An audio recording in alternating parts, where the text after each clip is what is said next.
Boa tarde, pessoal, tudo bom? Meu nome é Marcos, sou advogado.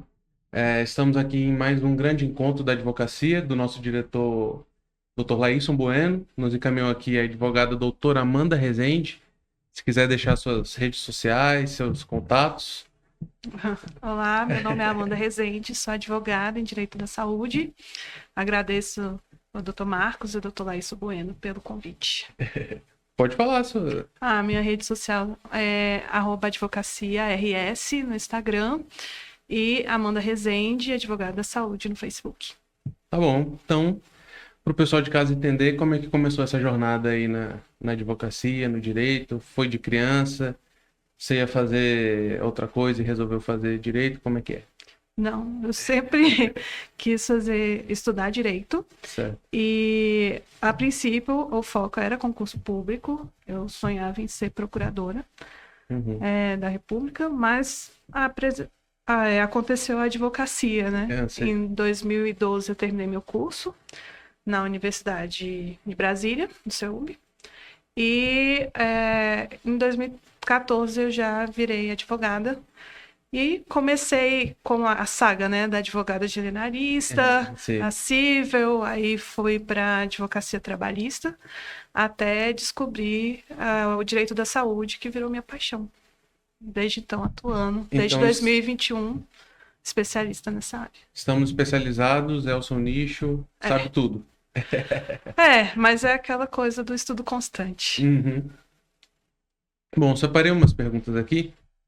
Vou pedir o seu perdão para eu ler algumas, porque é muita coisa na cabeça, né? E são muitas Uhum. perguntas. Então, a primeira, que o pessoal que procura contratar, direito, advogado, especialista em direito da saúde, Sim, a primeira que a gente separou foi a seguinte: ao contratar o plano de saúde, como a operadora determina o que é doença pré-existente? certo. Então, quando você vai contratar um plano de saúde, a operadora, ela já apresenta uma declaração de saúde para você preencher. Uhum. Nessa declaração, você tem que contar se você tem alguma doença que você conhece que é diagnosticado. É aquele papelzinho gigantesco. Isso, é aquele papelzinho que você tem que preencher. Certo. Aí é sempre bom falar que sintoma não é doença. Às vezes Uhum. a pessoa, eu sofro de enxaqueca, ou tem alguma outra coisa que vai colocar como sintoma, e óbvio que a operadora já vai entender isso como uma doença pré-existente. Então, o ideal é que você coloque a doença que você é diagnosticado, e a partir disso vai gerar um período de carência para tratamentos complexos, né, de alta Entendi. tecnologia. Então, é, não é bom mentir. Você põe a sua doença que você já é pré-diagnosticado, e aí você vai ter esse período de carência para.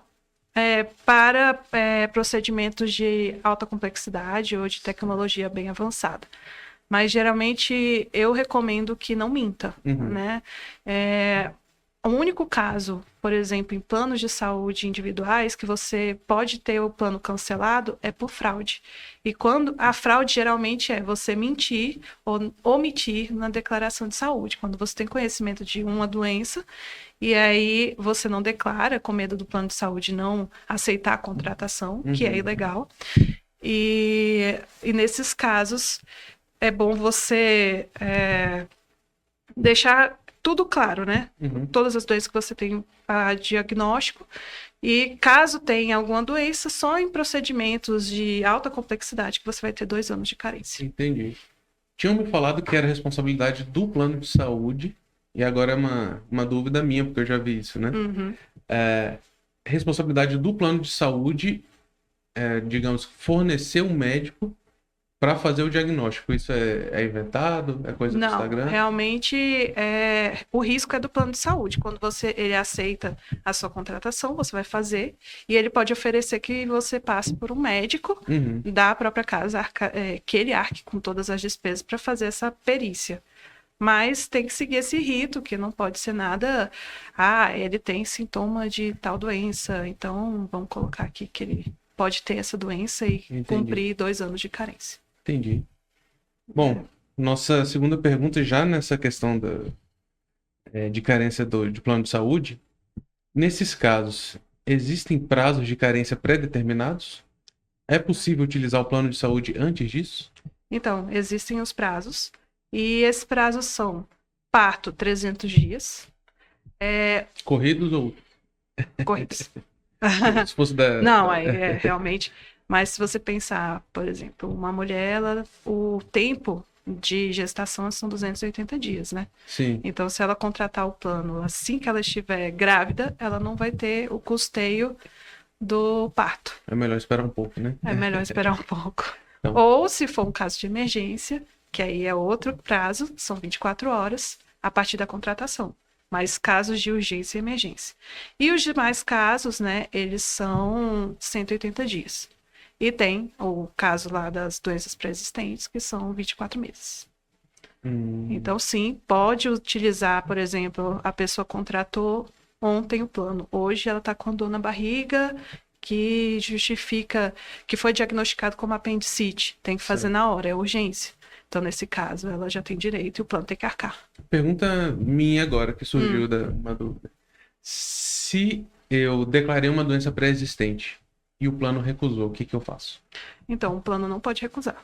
Uhum, Existem tanto lei, quanto jurisprudência, quanto súmulas da Agência Nacional de Saúde Suplementar que proíbe essa prática. Ela é inclusive discriminatória, tipo uma seleção de risco, é crime, então não uhum, pode ser feito. Óbvio que isso acontece muito, acontece. uhum. E nesses casos aí a gente pode tentar administrativamente, falando com a própria operadora, mostrando todas as leis, ou buscar judicialmente, nesses casos, inclusive na seara penal.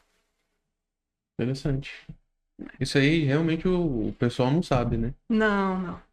Ele fica esperando e geralmente assim, o plano, ele nunca dá uma resposta negativa, ele te enrola.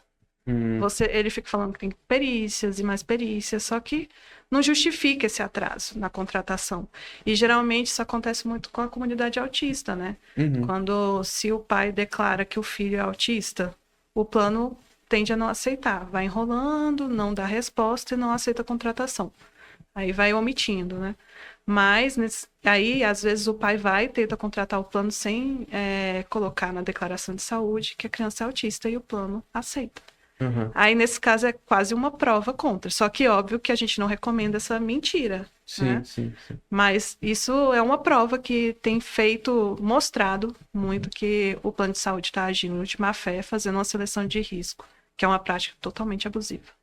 E nesse tópico das crianças autistas, o plano daria carência ou... Então, é porque autismo, ele não é doença. Certo. Autismo, ele é uma condição da pessoa. Então, nesse Uhum. caso, não cabe doença pré-existente. E Entendi. até Então não porque tem risco nenhum, né? não, Pro pai, pra teoricamente não, mãe. só que o plano, quando aceita, ele tenta colocar como doença pré-existente. Hum, Só que muita gente, eles têm uma ideia errada, né? Quando eles pensam, nossa, eu vou ter que cumprir 2 anos de carência, eles pensam que é de tudo, que ele não pode fazer uma consulta, uma terapia, uhum. nada. Só que a carência, como eu disse, é para questões de alta complexidade. E geralmente o autismo, o que é o gasto muito alto deles, é em questões de terapia. E Certo. terapia são 180 dias de carência. Mesmo se tiver um caso de doença pré-existente, que não é. Entendi. Já no assunto, né? A gente tem uma pergunta aqui que é a seguinte. Nos últimos anos, manifestações das famílias autistas quanto à falta de cobertura e de tratamento pelas... Perdão. Nos últimos anos, é, acredito que deve ter faltado uma palavrinha aqui. Nos últimos anos, existem manifestações, né, das Uhum, famílias autistas quanto à falta de cobertura de tratamento pelas operadoras de saúde. uhum. Essa situação, então, ainda persiste. Persiste. Felizmente, é um grande problema e que tem chamado muita atenção até de outras pessoas com relação às coberturas de doenças no plano de saúde. O que Uhum, acontece é o seguinte, a comunidade autista, ela tem grandes necessidades, principalmente de terapias, como eu falei, que são fonoaudiólogo, musicoterapeuta, psicólogo, terapia ocupacional. Então, são vários tipos de terapia e o que o plano fazia? Ele permitia uma por semana, numa carga horária de 40 minutos, e o resto as mães tinham que correr para pagar. E é muito caro. Então, uma por semana seria, por exemplo, Psicólogo, imagina. Aí Isso. se fizesse uma sessão com psicóloga, não poderia fazer mais nada. É porque existe casos e casos. Certo. Muitos, eu tenho clientes que eles precisam fazer, dependendo do nível de suporte, ele precisa de 5 dias na semana. E numa carga horária muito extensa de fazer várias terapias, conforme o diagnóstico médico e o que o médico assistente determina, ele precisa, é quase uma carga escolar, de 1 às 7 da noite.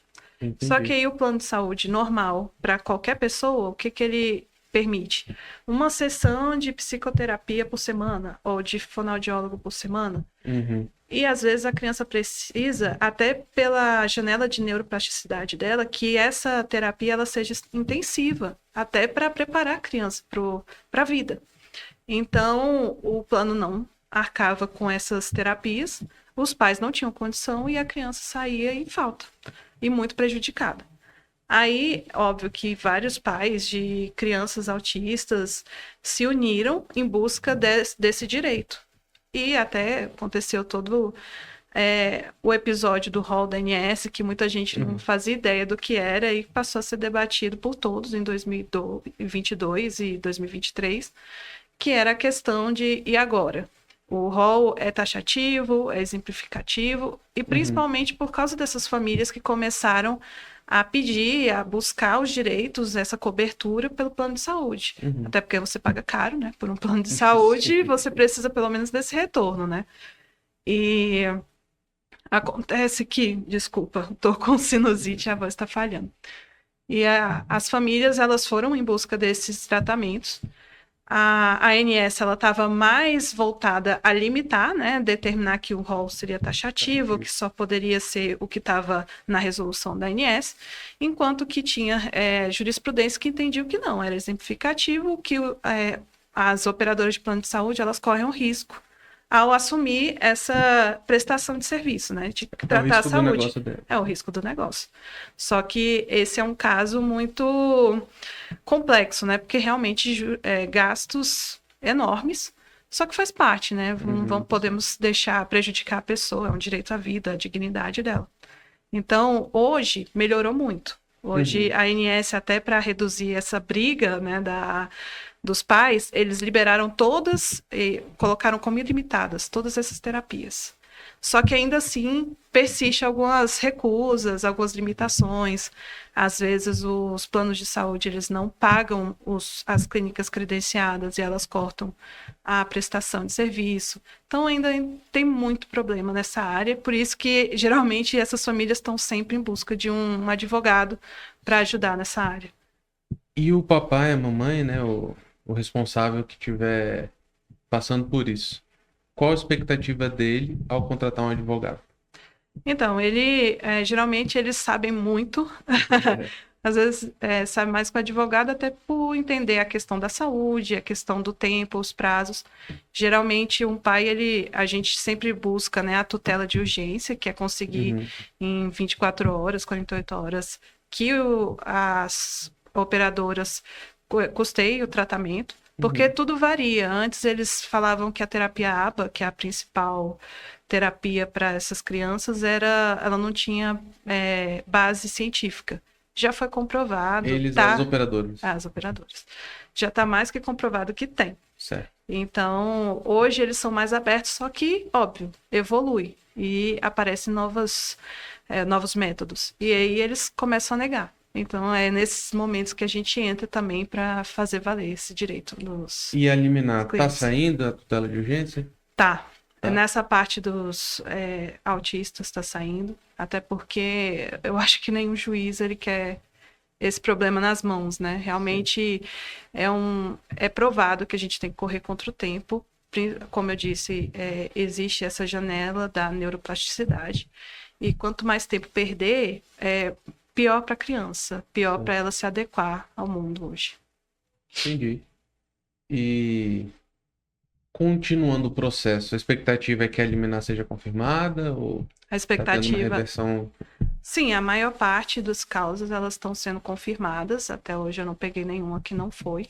Só que, claro, sempre os planos de saúde eles estão sempre entrando com recursos e, né, alguns estão chegando lá nas Supremas Cortes, só que nas primeiras instâncias elas estão sendo confirmadas. Certo. Agora vamos para outro tópico também que o pessoal é muito curioso, né? E as pessoas de fato precisam, e quando precisam é uma coisa séria, né? São medicamentos de alto custo. Nesse tópico, chegou uma pergunta para a gente que é a seguinte: além de consultas, exames, cirurgias, o plano de saúde também deve custear medicamentos? Sim. Da dipirona a Não. É alto custo. só alto custo. Porque, em regra, você tem que olhar, nesses casos, o que está no rol da ANS.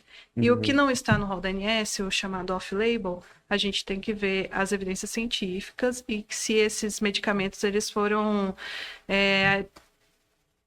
adquiridos pelas comissões de saúde, né? Como a Conitec ou alguma agência, órgão internacional que já falou que tem evidências que esse remédio realmente pode funcionar. Certo. Então, existem casos, alguns remédios estão tendo negativas, outros é direito do paciente, que muita gente não sabe, por exemplo, o hormônio do crescimento, a somatropina, ela tem, é direito, né, da pessoa que vai fazer esse tratamento, está no rol. Remédios para câncer, todos esses. Agora tem regras, por exemplo, que remédios de uso domiciliar, o plano de saúde não tem que custear. Só que alguns, eles são realmente de alto custo e é um tratamento, equivale a um tratamento quimioterápico, algum outro, que tem esse custeio. Então, em grande parte, a gente consegue sim fazer o plano custear esses medicamentos. E tem uma definição para alto custo, algo objetivo, ou é alto custo para a realidade da família? Hoje é para a realidade da família. Existem muitos casos que a gente vê de remédio com pessoas que têm esclerose múltipla, que são milhões de reais e que realmente é bem complicado. E existem outros que são doenças raras, que também é muito complicado, que é 380 mil, 20 mil, que realmente atrapalha, não é qualquer... Hoje, a realidade brasileira é muito complicado você custear. Só que tem casos também de diabetes, que se você somar ao longo do ano o custo para usar o sensor ou uma bomba de insulina, ele é muito alto para a família brasileira. Então, isso também pode ser questionado na justiça. E agora uma dúvida também que não veio da internet, mas que outro dia eu estava vendo. Salvo engano, é AMI, que a criancinha tem que tomar até 6, 7 anos, né? O remédio. Isso. Eu já vi criancinhas ganhando e criancinhas perdendo. Como é que tá essa situação? Tem muitos casos que o juiz nega, porque a questão hoje, e é a principal tese de defesa de qualquer plano de saúde, é o equilíbrio econômico-financeiro. Quando você gasta 2 milhões num remédio para uma pessoa, as outras pessoas acabam ficando sem tratamento. E isso é levado em consideração. Geralmente, esse tipo de remédio a gente procura mais pelo SUS, né? Por conta é um direito, um direito da saúde estabelecido na Constituição. E, nesse caso, geralmente o Estado pode prover. Certo. Mas tem casos, sim, que o plano de saúde já foi condenado a bancar. E esse caso, geralmente, eu acho que são até 2 anos, né? Quando a criança ela é diagnosticada muito cedo, precisa tomar até 2 anos, por aí. Sei. Eu mesmo não sabia, né? Porque a gente vê muito na internet, sim, Instagram, as vaquinhas. Então, a melhor opção é o SUS. Hoje, eu diria que sim. Para esses casos, sim. Porque realmente existe esse equilíbrio econômico-financeiro e que realmente tira... É lógico que hoje o lucro dos planos de saúde são de bilhões. Então, não dá para falar. Se eles têm um lucro de bilhões, eles conseguem, né, custear 2 milhões no remédio. Ou em tese conseguiriam, né? Em tese conseguiriam, mas ninguém quer abrir mão do lucro, né? Com certeza. Então, é uma briga boa. Às vezes você tem que analisar qual é o plano de saúde, o estado, até para ver qual é a melhor opção. Se busca pelo SUS, até porque o SUS você pode pedir em nível estadual, municipal ou pela União, ou se pelo plano de saúde. E pelo SUS, precisa de advogado? Precisa. Porque, infelizmente, quando a pessoa está buscando sozinha, devia ser sem burocracia e rápido, né? Ninguém quer tomar remédio. Com Em certeza. regra, todo mundo quer estar bem, estar saudável, sem remédio, sem terapia, sem nada. Quando a gente chega nesse ponto que a gente necessita de um remédio, se a gente pode comprar, ninguém vai ficar buscando o Estado. Só que 2 milhões de reais não é um remédio que você consegue arcar facilmente. Quer Uhum. dizer, considerando a realidade brasileira, talvez 0,5% de toda a sociedade brasileira conseguiria arcar com um medicamento desses, né? Talvez E até olha, menos, até né? menos. Sim, Então, nesse caso, realmente é uma responsabilidade do Estado. O próprio Estado se deu essa responsabilidade, né? é verdade. Já que, afinal de contas, todo mês ou todo ano a gente tem que fazer uma contribuiçãozinha para ele, né? Com certeza. Agora, outro tópico. Cirurgia bariátrica e pós-bariátrica. Perguntaram aqui pra gente. Estão em evidência as cirurgias bariátricas e as reparadoras. O plano de saúde deve puxar? Primeiro, se puder fazer aí uma diferenciação pra gente do que seria uma cirurgia bariátrica, o que seria uma cirurgia reparadora. Certo. Sim, a princípio a resposta seria sim, tem que custear. Tem inclusive foi debate recente pelo Superior Tribunal de Justiça, né, STJ, que existem muitos casos questionados na justiça sobre o dever de custeio, principalmente das reparadoras. Aí vamos definir. A cirurgia bariátrica geralmente é para pessoas obesas ou até com alguns problemas de saúde que acarretam a obesidade, que precisam fazer essa cirurgia. Então, é questão de saúde. Uhum. Então, o plano sim tem que custear. Tem grau a obesidade? Porque a gente vai no nutricionista e tem lá na obesidade grau 1, 2, 3. Como é que é isso? Geralmente essa parte de grau é porque existem outras questões envolvidas, né? Uhum. Com o que pode estar ocasionando no corpo da pessoa. Certo. Então, geralmente a pessoa tem casos que não aparenta ser obesa, porque na nossa cabeça leiga seria qualquer obesidade mórbida tem que fazer. Certo. Mas não, tem casos que a pessoa não aparenta estar super obesa, mas que se você olhar todo o diagnóstico de saúde, ela precisa realizar essa cirurgia bariátrica. Então, Entendi. essa parte realmente é com o médico. Ele vai entender qual é a melhor opção e se a bariátrica realmente é a melhor opção para a pessoa. E ele vai demonstrar que isso é necessidade de saúde, bem-estar. E aí ele Uhum. faz esse relatório médico.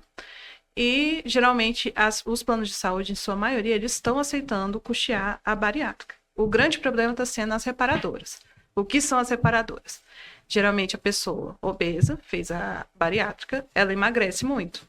Então, ela tem que fazer faz terapias, faz drenagem, só que tem um excesso de pele.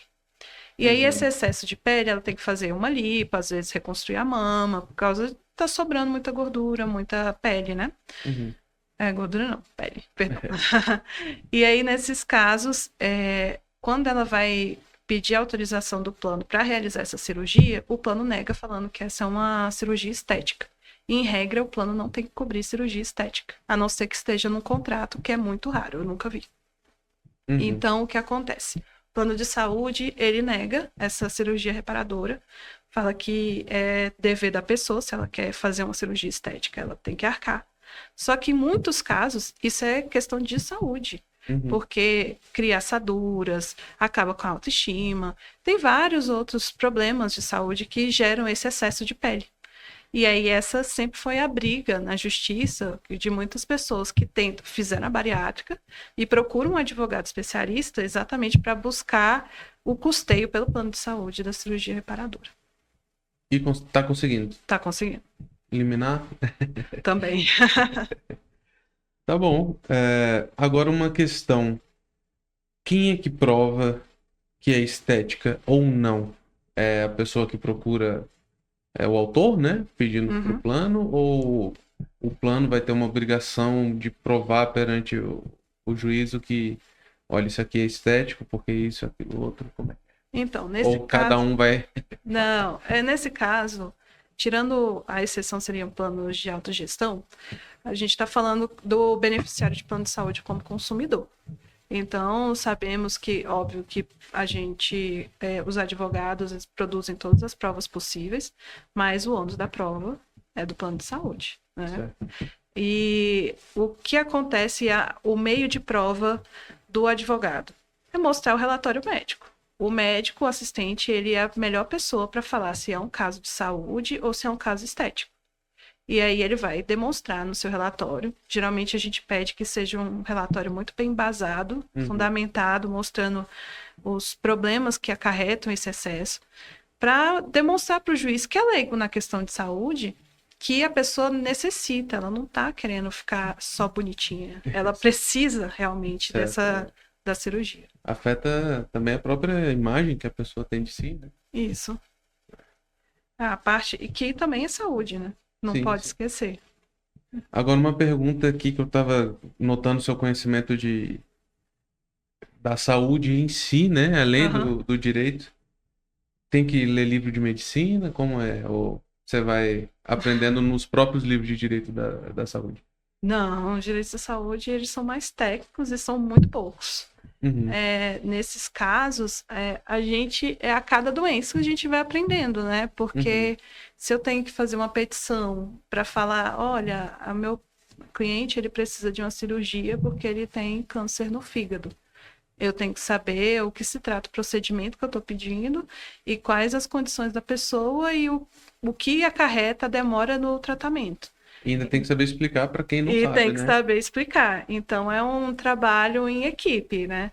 Eu, geralmente, eu tenho contato com os médicos, eu tento orientar a forma como ele vai fazer o relatório de uma forma mais leiga, né? Para de fácil compreensão, que não tenha os jargões médicos, assim como a gente não tenta evitar um pouco mais os jargões O jurídicos, juridiquês e o o juridiquês, mediquês. então aí eu peço até para ele explicar de uma forma mais fácil, de fácil compreensão para o juiz, quais são as situações, o que pode acarretar.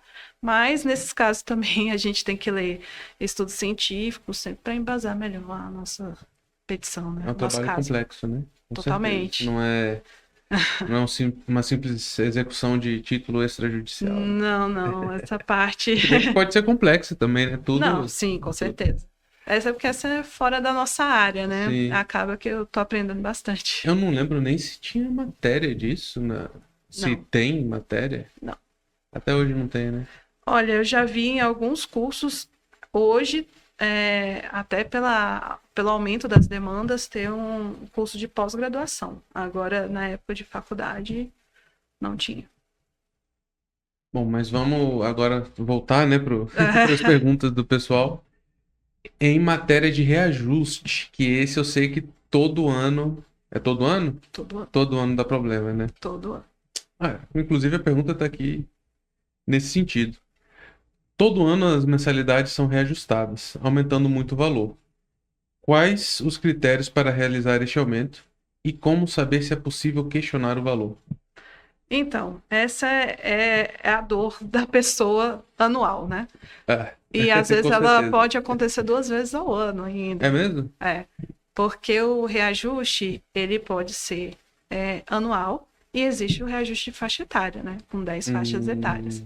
Então, às vezes, pode chegar a acontecer de você mudar a faixa etária e ter o reajuste anual. Então, são 2 reajustes pesados para a pessoa cumprir nesses casos. Geralmente você conta que vai ser aquela inflação que o governo divulga, mas é Não. 4 vezes maior, né? É porque pouca gente sabe, né? Geralmente a ANS, ela todo ano dá um percentual de reajuste. E as pessoas não entendem por que se a ANS falou que o reajuste é X, por que eu tenho que pagar no reajuste? O meu reajuste veio 3X, 4X. Por favor, nos explique. Esse é um grande problema. O que acontece? Existem os planos individuais e familiares e existem os planos coletivos. Certo. Então, o que a ANS determina anual é o reajuste individual e familiar. Então, esse ano, por exemplo, foi 6,91%. E nos outros casos, fica a critério da própria operadora de plano de saúde, né? Os casos coletivos. E coletivo seria o quê? Coletivo empresarial, coletivo por adesão. Coletivo, geralmente, a pessoa ou tem uma empresa, um CNPJ, e contrata por meio desse CNPJ, que é a forma favorita dos planos de saúde. Que o pessoal por esse abre motivo. CNPJ em Goiás, né? Isso, no CNPJ em Goiás, no Rio Grande, não, em Santa Catarina, que também parece que é mais barato. Eles abrem esse CNPJ para contratar um plano. E geralmente, ou tenha o coletivo por adesão, que é alguma categoria, o exemplo da OAB, que eles têm já chegou para você e para qualquer colega advogado, temos uma grande oferta para você que é da OAB, para um preço legal, para entrar em algum plano de saúde. Isso é um coletivo por adesão, é uma categoria, ou por um sindicato, alguma coisa que você tenha vínculo, né? Certo. E aí o que acontece? O entendimento da lei, da jurisprudência é que o coletivo são 2 CNPJs negociando o reajuste. Enquanto individual, a pessoa é um consumidor e ela está na questão de vulnerável. Então, a ANS determina para os planos individuais familiares o percentual, ele analisa a questão da inflação e fala, esse é o percentual que vai reajustar. Aí chega as pessoas que não têm esse plano individual, mas o plano por adesão principalmente, ou o coletivo, e apresenta, ano passado chegou a 42%, 60% de reajuste, o que é absurdo, né? Sim. Ou pelo menos para quem paga, né? Para quem recebe. Para quem recebe é uma maravilha. Mas aí nesses casos é que a gente questiona. Porque não dá para desvincular a questão do consumidor. O beneficiário de plano de saúde, ele é consumidor. Então, nesses casos, é importante analisar o contrato, que tem que estar descritas as condições para fazer esse reajuste, quando vai ser feito o reajuste, o mês que vai ser feito e todos os detalhes. Por exemplo, nas faixas etárias, já tem que estar escrito no contrato qual o percentual a cada mudança de faixa. E nos outros casos, quando é o anual, eles têm que ter critérios, porque não justifica você, pelo menos ao meu ver, e que eu sempre questiono, aumentar 60% um reajuste, falando que as despesas médicas aumentaram nesse nível. Porque se a própria ANS, analisando esse contexto de despesa médica, que não vai mudar o valor para quem é individual e para coletivo, e se é 6%, como que é 60% para o outro? Sim. Então, esses casos a gente tem que analisar e sempre fazer várias planilhas para ver os valores, e a gente consegue, às vezes, pedir um reembolso dos 3 últimos anos, quando a gente comprova que ele realmente foi abusivo, que não houve critério. Então, essa parte é boa. É muito boa, essa parte, e dá muito certo. Até porque, como eu disse, os planos de saúde, eles não têm critério. Eles colocam um valor muito abusivo acima e pouca gente questiona. Então, as pessoas ou deixam de ter um plano de saúde, cancelam, ou eles pagam. Pouquíssimas pessoas questionam e pode questionar, porque realmente é abusivo, não faz sentido. Teve um ano, o maior ano recente, inclusive, de reajuste nos planos individuais, eles foram 15,5%. E como que os planos de saúde coletivos, eles estão fazendo 42% de reajuste? Não faz sentido. Então, sempre bom questionar, procure um advogado especialista que entenda sobre o assunto, que tenha essa especialidade, que ele vai te ajudar. E ganha liminar? Ou é um pouco mais difícil? Tem casos que o juiz concede, tem casos que não, mas ainda assim, quando ele analisa o todo, se for necessário faz perícia, ele vê que realmente não teve critério. 60% talvez seja... Já teve caso de 80%. É mesmo? Sim. Eu lembro uma vez que teve um aumento gigantesco, e aí depois descontaram no outro ano, emitiram uns boletos, e aí chegava... Quando você achava que tinha terminado de quitar a dívida do outro ano, que voltou, que foi, que não fez não sei o quê, chegava um outro boleto. Mas, por exemplo, teve o ano da pandemia, a ANS colocou que o reajuste seria negativo, de 8%, se não me engano. Pergunta se algum plano de saúde reduziu. Nenhum reduziu. Mas no outro ano aumentaram. Então, é sempre bom questionar. Esse é um caso que eu recomendo, até porque é uma prática abusiva. A pessoa, ela está pagando e, convenhamos, eu pago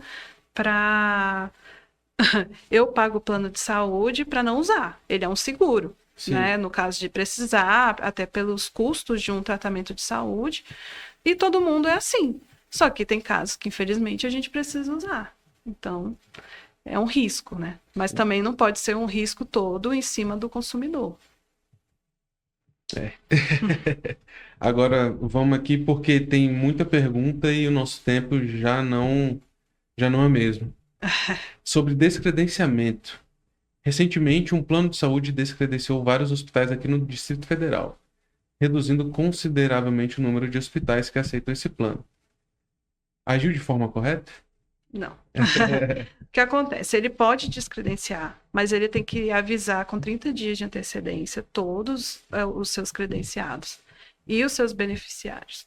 E, nesses casos, ele tem que substituir, porque você geralmente pagou sabendo a alta gama de hospitais credenciados e com qualidade. Então, ele tem que repor esses outros hospitais que foram descredenciados por outros da mesma qualidade. Certo. E não foi isso que aconteceu aqui no DF. Uhum. Ele simplesmente descredenciou vários, passou a atender só hospitais distantes, e aí acaba que é um ônus para o beneficiário.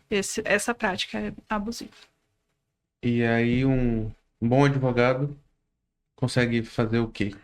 Então, é porque tudo depende do que a pessoa precisa. Às vezes, ela precisou de um atendimento e só tem nesse hospital, que é específico. Então, a gente pede o reembolso integral, porque foi descredenciado de forma abusiva e não teve reposição. Então, ele tem que arcar. Então, tudo depende o caso concreto, né? Falando em reembolso, a gente tem uma aqui também, que é um ponto que gera algumas dúvidas é sobre o reembolso de despesas médicas. Aproveitei a palavra reembolso para já puxar. Sim. O plano de saúde deve sempre reembolsar?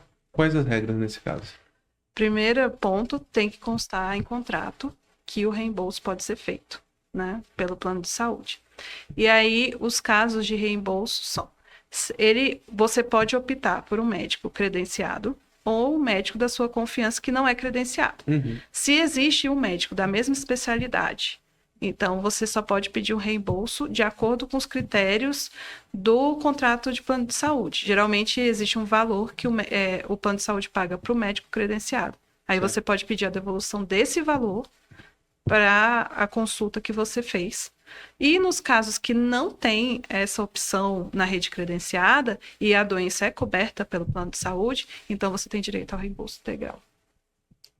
Mais uma antes da gente partir para o nosso encerramento aqui, que é sobre cancelamento. Desde o ano passado, tem ocorrido muitos cancelamentos por parte dos planos de saúde. 1. É possível questionar. E 2. É lícito esse cancelamento unilateral?